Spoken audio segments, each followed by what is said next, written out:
Welcome back to the Deep Dive. Today we're looking at a really intense set of documents. They give this almost dizzying glimpse into the inner spiritual machinery of a major modern religious movement. Yeah, our source material today is from excerpts of a 1977 address by Myung Moon.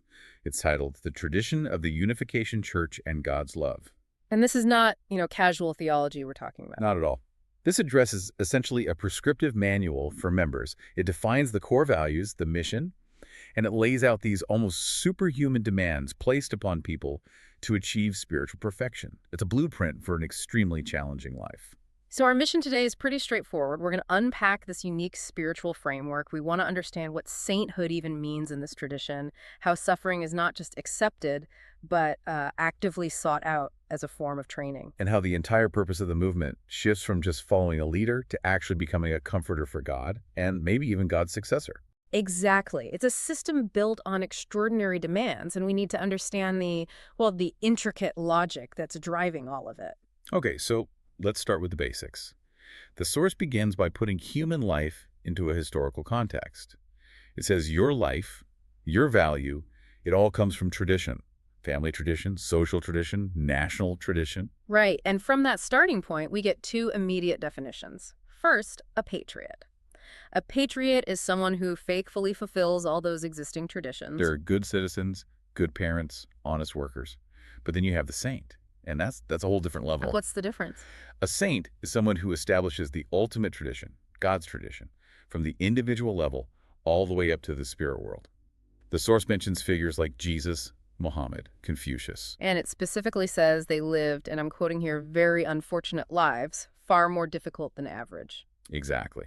Their path required them to subjugate every single personal desire to follow what they called the one divine will. So it's not just about being faithful to human history, it's about dedicating your entire life to creating God's eternal history, to achieve this, ultimate union with the divine. But that raises a key question. What makes a true man or a true saint true? It's permanence. The value of a true person has to be unchanging, past, present, and future, just like God. And the source is adamant about what the basis for that is. And it's not what you'd think. It's not consistency. It's not honesty. It is love. Just love. And this is where the standard becomes, almost impossible for most people. The source contrasts, say, a consistent, truthful parent with someone who has love in the likeness of God. Fidelity is good, but it's not the divine standard. Right. The love has to be so compelling, so overwhelming, that the person receiving it they can't help but respond. It creates this kind of gravitational pull. And there's this incredibly specific detail about intimacy to drive the point home. Oh, yeah. Privacy. It says true love wants to bring the person close day and night. So if you demand privacy from your loved one or from your spiritual community, the relationship is seen as formal, artificial even. Because, as it says, there is no privacy in the world of love. It's a total commitment, an internal drive that just eliminates all boundaries. And that's essential because it prepares you for what comes next. The necessity of suffering. Exactly. Once you've set up this impossible standard of love, you realize the world isn't going to just welcome it with open arms. The text is very open about this. It says saints, and the speaker himself, often say things the world didn't want to hear. And that leads directly to persecution, to tribulation. And it's not sugar-coated for the members. They're told they might feel deprived of freedom compared to their old lives. They'll be out in the bitter cold doing hard work, fundraising, witnessing. So if the path is so painful, why is it mandatory? Because that's the whole mechanism for spiritual refinement. It's all explained in what they call the polished stone analogy. Ah, right. The stone on the mountain versus the stone on the seashore. That's the one. So picture a mountainside. It's full of jagged, rough, irregular stones. But then you go to the seashore. The stones there are smooth, beautiful, round. Why? Because they've been tossed by the water and slammed against the sand. Precisely. The tribulations, the cold, the rejection, the persecution, those are the waves in the rocks. They chip away at a member's sharp edges. Their ego, their self-centered desires, they make you smoother and smoother, developing a well-rounded, godlike character. And this is where that peculiar detail comes in. It is a bit strange. The source says that God's character is fundamentally round, and that's why everything God creates has a round aspect to it. And the example used is? The example uses that Oriental people's noses are more rounded and smooth, And this is seen as a physical sign of this divine preference for, curvature and consistency. It's an unusual thing to inject into high theology, but it really underscores the goal here. Total consistency, inside and out. No sharp individualistic edges. And the ultimate training ground for this is, of course, the MFT experience, the mobile fundraising team. Which is often infamous, right? But the source frames it very differently. It's absolutely critical because it tests your motivation. These missions selling peanuts, flowers, chocolate on the street, it's formidable training, but the real goal isn't material. Not at all. The merchandise is called a container of the love of God. So the difficulty of getting money from someone isn't a test of your sales skills. No, it's a test of whether you can move a person's heart. You have to learn to be the best diplomat, to develop a sixth sense about people, all just to sell a cheap item by channeling divine love. It completely flips the financial goal on its head. Totally. The member is supposed to feel jubilant that God's love was distributed. And only secondarily do they appreciate the money. If the cash is your primary motive, the training has failed. So the humiliation, the difficulty, that's the least valuable part. It's the currency. It forges that character. And this intense selfless dedication brings us to the central theological premise that drives this entire movement. The suffering of God. Which sounds like a contradiction. I mean, if God is infinite, how can he suffer? What could God possibly lack? And that is the profound diagnosis that changes everything for a believer. God isn't lacking power or knowledge or money. The problem is that God has not found the perfect object on earth, a perfect partner who can handle the sheer magnitude of his love. So God is impoverished in love. That's the phrase you use, right? A broken heart. Yes. The idea is that God has waited thousands of years for a partner who can reciprocate that perfect love, someone with a proven record of loving the entire world, and no one has ever met that standard. Wow, that completely reframes the member's role. You're not just worshiping a distant, perfect God. You are joining the only organization, as the source claims, that is trying to fix God's brokenhearted state. The mission becomes about comforting God. Members are told to be crazy about the mission, to comfort God by saying, "Give us a chance and we shall never disappoint you." The focus shifts from receiving comfort to providing it. And that is why the path of suffering is a necessity. It's not an option. The speaker even shares a personal story. He says he felt closest to God when he was leaning against a wall in prison, not in comfort. The bottom of hell is described as a real gold mine. Because that's where true sacrificial love is needed most and found. And the only weapon you have to conquer that world of hell is the pure, God-centered love you've been developing. Which sets the stage for this incredibly rigorous timeline of restoration. You have to earn direct sonship by completing this vertical restoration of history. It's a 7-year path of total devotion, broken into 3 eras. Let's unpack that. The first one is the Old Testament era, the position of the servant. And it lasts about 2.5 years. It's all restored through material offerings, fundraising, MFT work. But why material sacrifice? That seems, a bit counterintuitive for a spiritual mission. It's about paying a material debt. A servant isn't owed anything, they just give. So for 2.5 years, members sacrifice their ego, their comfort, they invest their heart, body, and soul into fundraising, and they never, ever spend that money on themselves first. Okay, so that restores the relationship at the material level.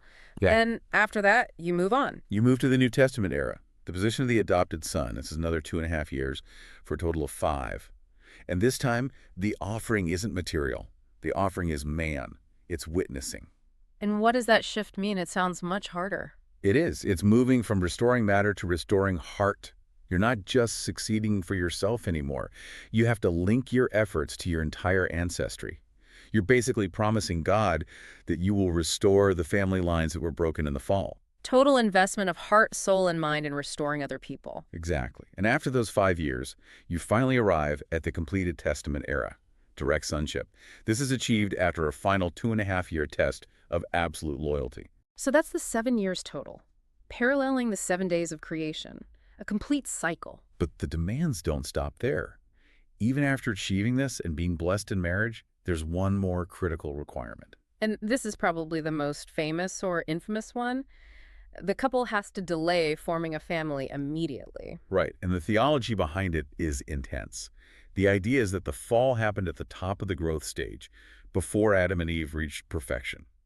So the blessed couple has to reach perfection together before consummation. They have to love God more than they love each other. Critically, this 3-year period of celibacy, or separation, is designed to make restitution for the original selfish love that led to the fall. It ensures the relationship is God-centered. The source itself calls it torture, especially for young people. It does, but it insists it's the necessary payment of historical debt. It's the supreme test to overcome what's called satanic love, with a greater power from God. They have to grit your teeth and become totally numb to that sexual level. Absolute purity, total loyalty to the divine mandate above all else. It's the final proof that God's love is the true center of the relationship. So once this incredibly rigorous foundation is laid, the 7 years, the 3-year marriage condition, the goal shifts again, dramatically. Yeah. Now you're challenged to become a conqueror of love. Yes, and to surpass every historical central figure. The standard just keeps getting higher. So you have to be better than Abraham. Better than Abraham. You have to be willing to pack up and leave comfort instantly, just on hearing the call. Better than Moses, putting determination into action immediately. And then comes the most provocative comparison. You have to be better than Jesus. Yes. The argument is that Jesus worked only in Israel and died on the cross. But members today are expected to do bigger and better work globally through things like the International One World Crusade. And they can get a blessed home without dying on a cross. So the modern member has to achieve a global standard that Jesus, in his time and place, couldn't reach. And it doesn't stop there. Since the founder is aging, the younger members have to ensure the movement moves even faster after he's gone, which means, ultimately, they have to surpass his achievements too. But the final instruction, that is the boldest theological leap imaginable. To be better than God. Better than God. I mean, how is that not the ultimate act of hubris? The source explains it's about the motivation. If it's done with absolute love, not greed, not disrespect, then God will be joyful. Yeah. The member is seeking to inherit God's mission completely. They say, God, I'm your son, so I'm going to be better than you. And God's response is supposed to be, I've been waiting for this day.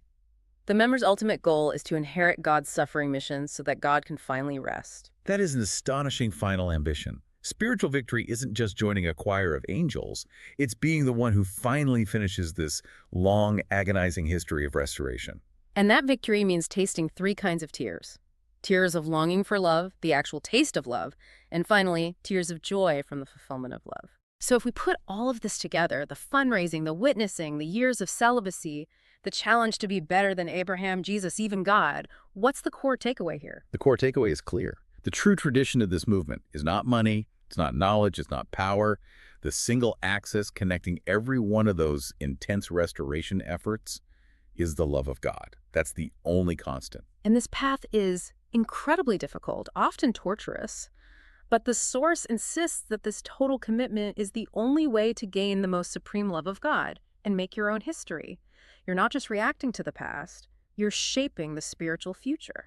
And the ultimate promise to the individual is that once you possess God's love at this level, nothing exists without a relationship with God, and whatever God possesses becomes yours. You stop being controlled by history, and you become the creator of your own spiritual history. It requires becoming a conqueror of love, and that raises a powerful, universal question for you to consider. What would your life look like if your primary focus was simply being a better source of love, more dedicated, more enduring, more complete than anyone else in history? If that was the standard you strove for every single day, how would your choices change? That's something to mull over as you go about your week. That's all for this deep dive.